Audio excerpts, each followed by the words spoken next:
En 2004, le réalisateur coréen Park Chan-wook remporte le Grand Prix au Festival de Cannes sous la présidence de Quentin Tarantino avec le génial Oldboy, porte-étendard d'une vague de néopolars coréens ultra-violents et ultra-maniéristes, mêlant sadisme et poésie, fulgurance gore et envolée lyrique volontairement outrancière, au cœur d'un récit à tiroir d'une richesse inouïe. Pour en venir à la séquence qui nous intéresse, résumons les très grandes lignes de la narration. Oh-dae-soo est enlevé et séquestré dans un minuscule appartement. Par qui? Pourquoi? Il ne sait rien. Durant sa détention, sa seule fenêtre sur l'extérieur est un téléviseur qui lui annonce l'assassinat de sa femme, dont il est lui-même accusé. 15 ans plus tard, il est libéré. Désormais déshumanisé, devenu bien pire qu'une bête, il n'a plus qu'un objectif, trouver celui qui lui a fait ça et lui faire payer. Le passage qui nous intéresse apparaît dans la première partie du film. Oh-dae-soo découvre enfin le bâtiment dans lequel il fut séquestré. Il tombe sur le propriétaire des lieux qui a, semble-t-il, monté une société d'enlèvement. Notre anti-héros décide de le torturer afin d'en apprendre plus sur son ravisseur.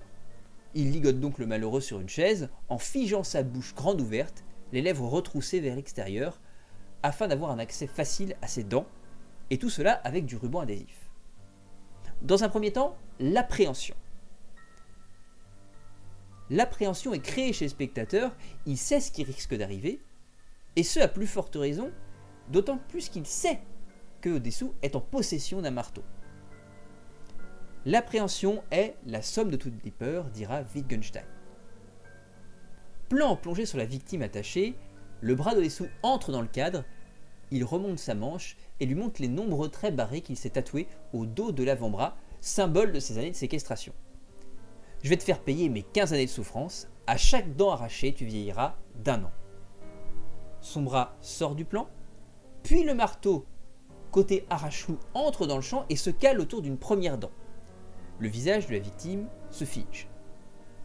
Vient la monstration crue, directe.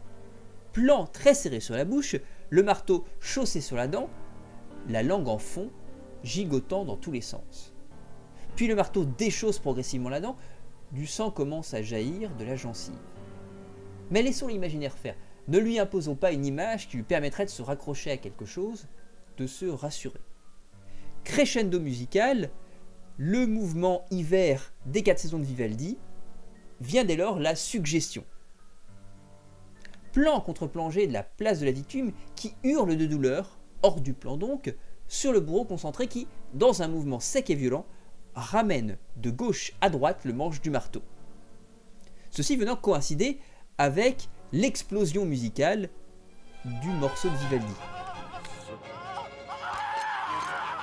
La brutalité du geste, additionnée au hurlement de douleur du personnage, en dit long sur l'horreur et la souffrance, et pourtant l'arrachage de dents demeure hors champ.